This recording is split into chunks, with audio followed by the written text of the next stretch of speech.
Welcome to our channel English Avenue, where you improve your spoken English every day with listening practice, knowledgeable content, and inspiring stories that help you grow. If you are new here, make sure to subscribe and turn on the notification bell so you never miss our powerful and informative videos. Today, we bring you the inspiring life story of one of the greatest visionaries the world has ever seen, Dr. APJ Abdul Kalam, a man who went from selling newspapers as a child to becoming the 11th President of India. A scientist, a leader, a teacher, and above all, a true humanitarian, he dedicated his entire life to the progress of his country. Unlike most politicians, he became the president not because of power or money, but because of his honesty, intelligence, and love for the people. He was a man of simplicity, a philanthropist, and a source of motivation for millions. Abul Pakir Jainulabdin Abdul Kalam was born on the 15th of October 1931 in a small town called Rameswaram in Tamil Nadu, India. His family was poor, but they were known for their honesty and kindness. His father, Jainulabdin, was a simple boat owner and an imam at the local mosque. He was a deeply spiritual man who believed in hard work and discipline. His mother, Ashiama, was a kind-hearted woman who would often feed poor people in their neighborhood, even when they didn't have enough for themselves. Kalam was the youngest in his family, with 4 brothers and 1 sister. Despite their struggles, his parents always taught their children values of honesty, kindness, and respect for others. But life was not easy. Since they were not rich, young Kalam had to start working from an early age. He would wake up before sunrise to help his cousins sell newspapers. Imagine a little boy, barely 10 years old, waking up in the cold mornings, running from one house to another just to earn a few coins. But he never complained. Instead, he loved his job because it allowed him to read newspapers and learn about the world. Even though his family was poor, Kalam was rich in dreams. From a young age, he was fascinated by the sky, stars, and planes. He wanted to become a pilot and fly high like birds. But he didn't know how difficult that journey would be. Kalam was an extremely bright student.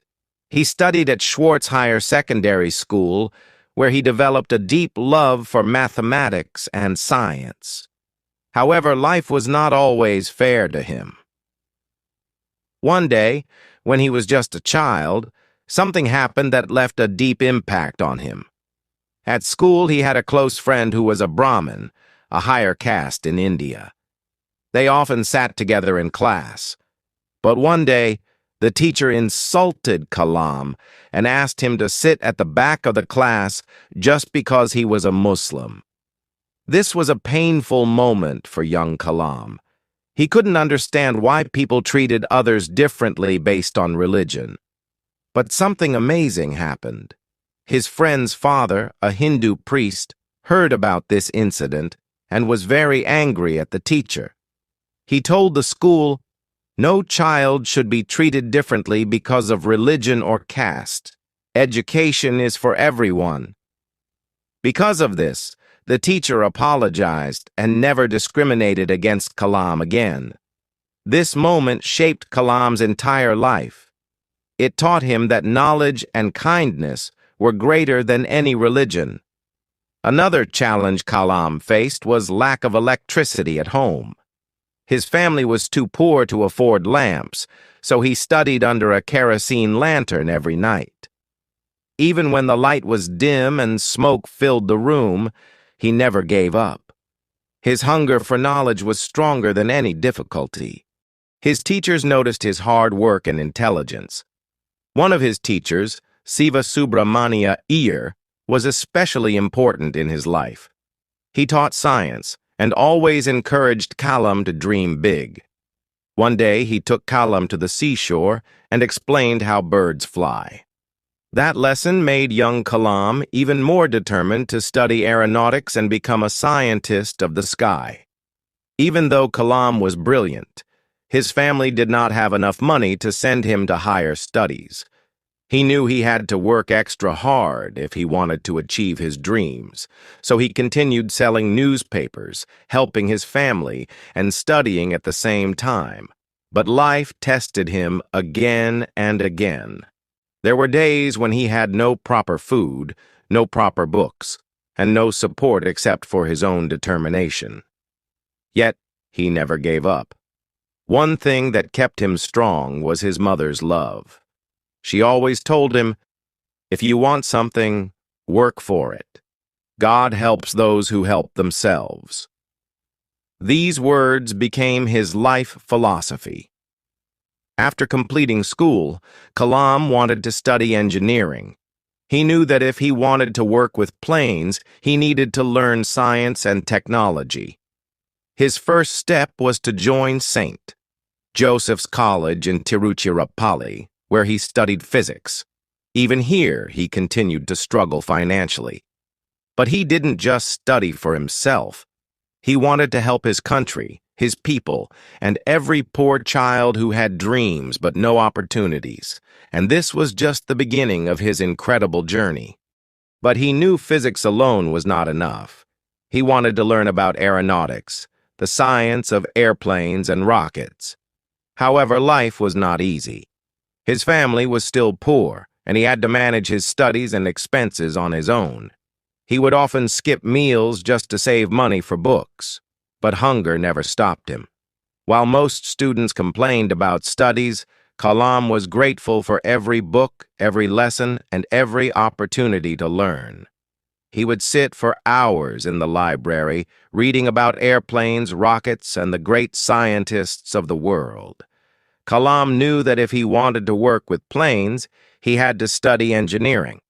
His dream was to get admission into Madras Institute of Technology, MIT, one of the most prestigious engineering colleges in India. But there was a big problem. The fees were too high. His father could not afford it. For a moment, it felt like his dreams were over before they even started. But then, something incredible happened. His sister Zora saw his pain and decided to help. She sold her jewelry to arrange money for his admission. She told him, "This is not a sacrifice. This is an investment in your future. One day, you will make us all proud." With her help and support, Kalam finally joined MIT, where he studied aeronautical engineering. This was the first step towards his dream. But getting into MIT was just the beginning. The real struggle started now. MIT was not easy. The students there were the best of the best, and competition was tough.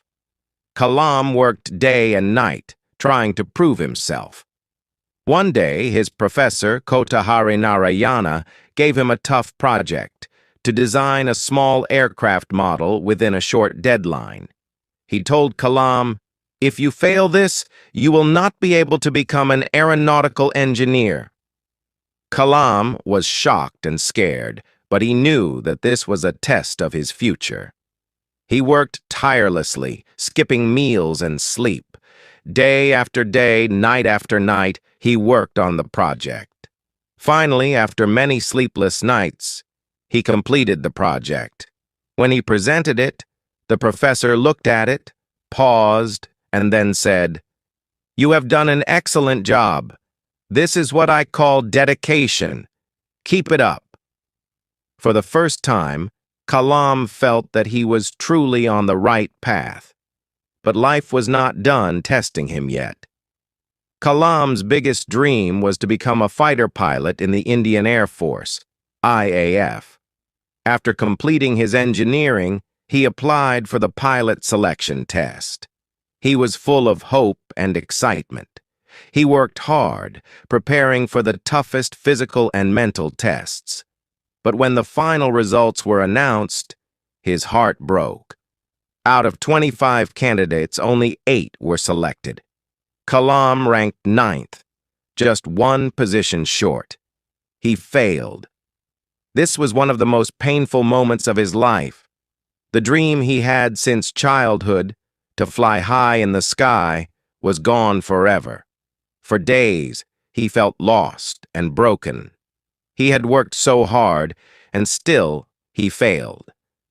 He asked himself, "Did I make a mistake? Was I not good enough?" But then he remembered something his father once told him. When one door closes, another opens. If you don't get what you want, it means something better is waiting for you. And his father was right.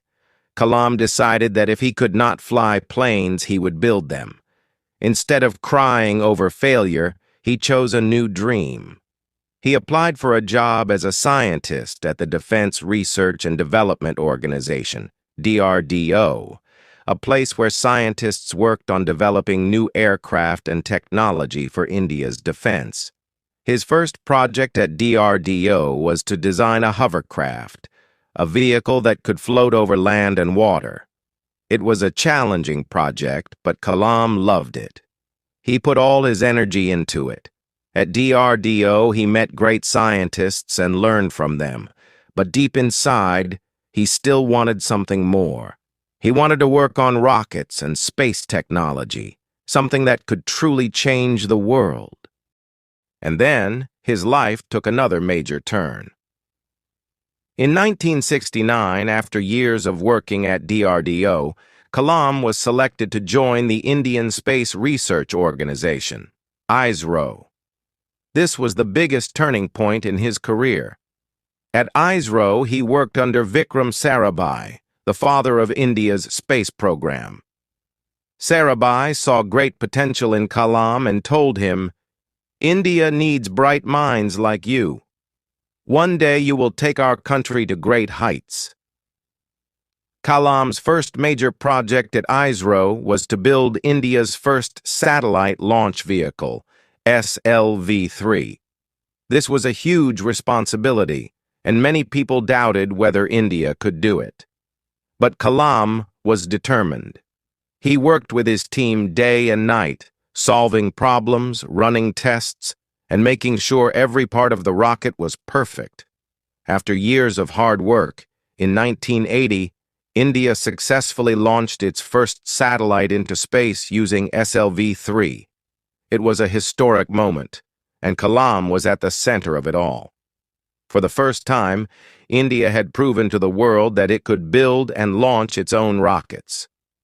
Kalam had gone from a small-town boy selling newspapers to a scientist who helped launch India into space. After his success at ISRO, Kalam was asked to lead a new project at the Defense Research and Development Organization, DRDO. His task? To build India's most powerful missiles. At that time, India was not strong in defense technology. Most weapons and missiles were imported from other countries, which made India dependent on foreign nations. The government knew that India needed its own missile system to become a strong and independent country. In 1982, Abdul Kalam was made the chief of the Integrated Guided Missile Development Program, IGMDP. His goal was to develop missiles that could protect India from any threat. He took on the challenge with full energy and dedication. He worked for 18 hours a day, barely taking any rest. His team was small and resources were limited, but his determination was unbreakable. At the same time, other countries were doubting India's abilities. Some Western nations even refused to sell advanced technology to India because they didn't believe that India could develop its own missiles. But Kalam had a different vision. He told his team, "We don't need to depend on anyone. We will build our own technology, and we will make India proud." And that's exactly what he did. Under his leadership, India developed 5 powerful missiles, which made the country one of the strongest in defense technology. These missiles were 1. Prithvi, India's first surface-to-surface missile. 2. Agni, a long-range ballistic missile. 3. Trishul, a short-range surface-to-air missile. 4. Akash, a medium-range surface-to-air missile. 5. Nag, an anti-tank guided missile. Each of these missiles was a huge achievement, but it wasn't easy. The team failed multiple times before they finally succeeded. One of the biggest challenges was the first test of Agni missile. The entire country was waiting for this launch, but at the last moment, a technical failure caused the test to fail. People criticized him. The media questioned his leadership. Many even suggested that India should stop missile development. But Kalam did not lose hope. He told his team, "Failure is not the end. It is the first step towards success." They worked even harder, fixed the mistakes, and on May 22, 1989, India successfully launched the Agni missile. The world was shocked, and India had proved itself as a rising military power. For this incredible achievement, he was given the title Missile Man of India. But this was just the beginning of his greatness. Many people only saw his achievements, but very few knew about the personal sacrifices he made. At one point, when Kalam was deeply involved in his missile projects, his family arranged his engagement to a young woman. The wedding date was set, and preparations had begun. But Kalam was so dedicated to his work that he didn't even attend his own engagement ceremony. His work was everything to him, and he believed that his mission was bigger than his personal life. Eventually, he decided never to marry, dedicating his entire life to India and its progress. Kalam worked tirelessly, sometimes spending days without proper rest. His team members said that he would often sleep in his office chair and wake up just after a few hours to continue his work. He was always the first to arrive at the lab and the last to leave. One of his colleagues once asked him, "Sir, don't you ever get tired?" And he replied, "When you love your work, you don't feel tired. You feel alive." Kalam's genius was recognized worldwide. Scientists from around the world admired his brilliance and dedication. One day, he received an offer from NASA, the world's most advanced space agency. They wanted him to join their team, and they were ready to give him the highest salary ever offered to an Indian scientist. Most people would have accepted such a prestigious job without hesitation. But Kalam refused the offer. This decision proved that his love for India was greater than money, fame, or comfort. One of Kalam's greatest achievements was the Pokhran-2 nuclear tests in 1998. At that time, India was not recognized as a nuclear power, and many powerful countries pressured India to stop nuclear testing. But the Indian government, under Prime Minister Atal Bihari Vajpayee, secretly planned a nuclear test, and Kalam was the chief scientist leading the mission. The test had to be executed in complete secrecy because the U.S. and other countries were watching India through satellite surveillance. Kalam and his team worked underground, making sure no one could detect the operation. Finally, on May 11, 1998, India successfully tested 5 nuclear bombs in Pokhran, Rajasthan. The world was shocked. India had become a nuclear power.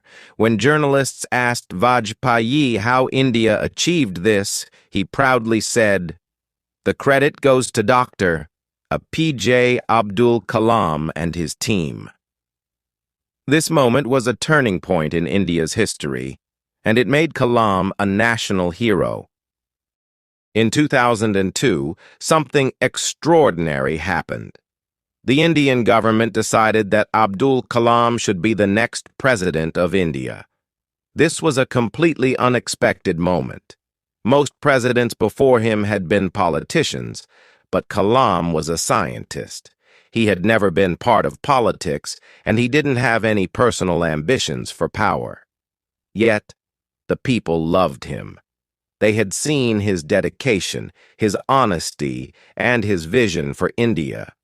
So when his name was announced for the 11th President of India, millions of people across the country celebrated with joy. And on July 25th, 2002, he officially became the President of India. This was a historic moment.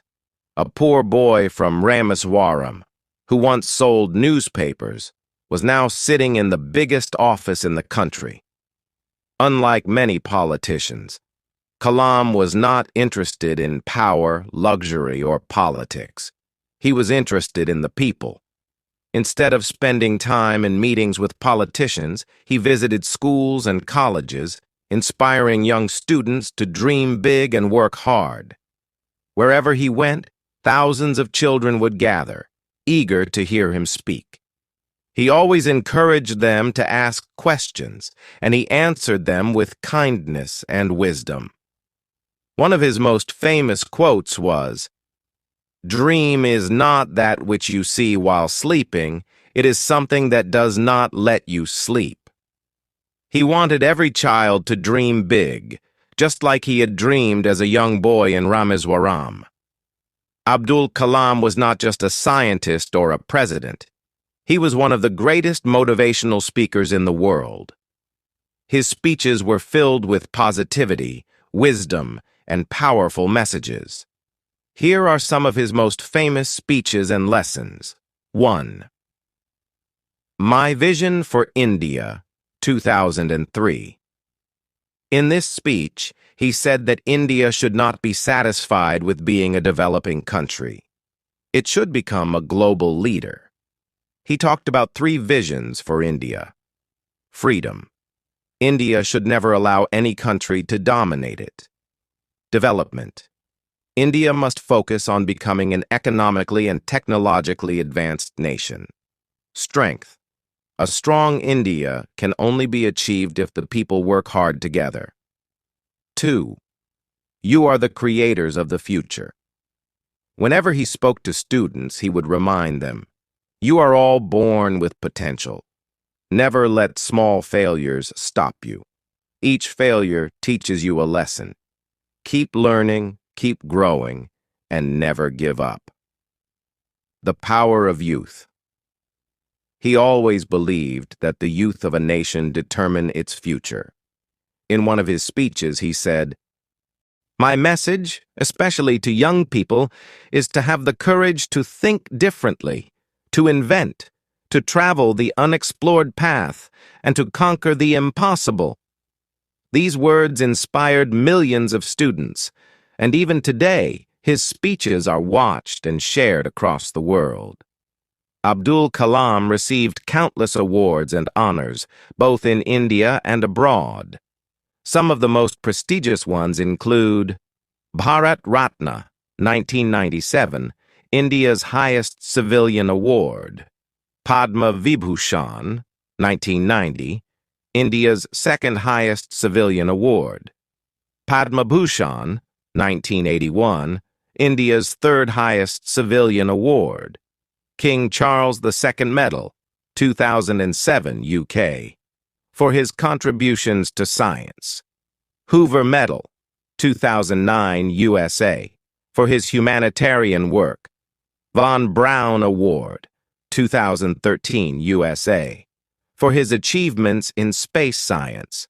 He was also given honorary doctorates by more than 40 universities worldwide. His achievements were not just recognized in India, the entire world respected and admired him. One of the most incredible honors was given to him by Switzerland. On May 26, 2005, Abdul Kalam visited Switzerland. The country was so impressed by his knowledge, wisdom, and personality that they declared May 26th as Science Day in his honor. Even today, Switzerland celebrates this day in his memory, recognizing his contributions to science and humanity. Even after his presidency, Kalam continued traveling, teaching, and inspiring people. On July 27, 2015, He was invited to give a lecture at IIM Shillong, a prestigious college in India. As he stood in front of hundreds of students, he spoke his final words. "Creating a livable planet for humans is my mission." And just moments later, while doing what he loved the most, teaching students, he collapsed and passed away. His sudden death shocked the entire nation. People across the world mourned his loss. Millions attended his funeral, and his final resting place in Rameswaram has now become a place of respect and remembrance. Even though he is no longer with us, his words still inspire millions. He left behind a message for all of us. Believe in yourself. You have the power to change the world. Dream big and work hard. No dream is impossible. Never stop learning. Knowledge is your greatest weapon. Stay humble. Success means nothing if you do not stay kind and humble. Help others. True happiness comes from making others' lives better. His life was a story of struggle, hard work, and greatness. From a poor boy in Rameswaram to becoming the President of India, he proved that nothing is impossible. Today, Abdul Kalam is not just a name. He is a symbol of inspiration, dedication, and greatness. His books, like Wings of Fire, Ignited Minds, and You Are Born to Blossom, continue to guide young minds across the world. His teachings will never be forgotten. His life proves that one person can truly change the world. So let's honor his memory by following his advice, dreaming big, and working hard to make the world a better place. As he once said, "Don't take rest after your first victory, because if you fail in the second, more lips are waiting to say that your first victory was just luck." Let's keep moving forward. Let's keep inspiring the world.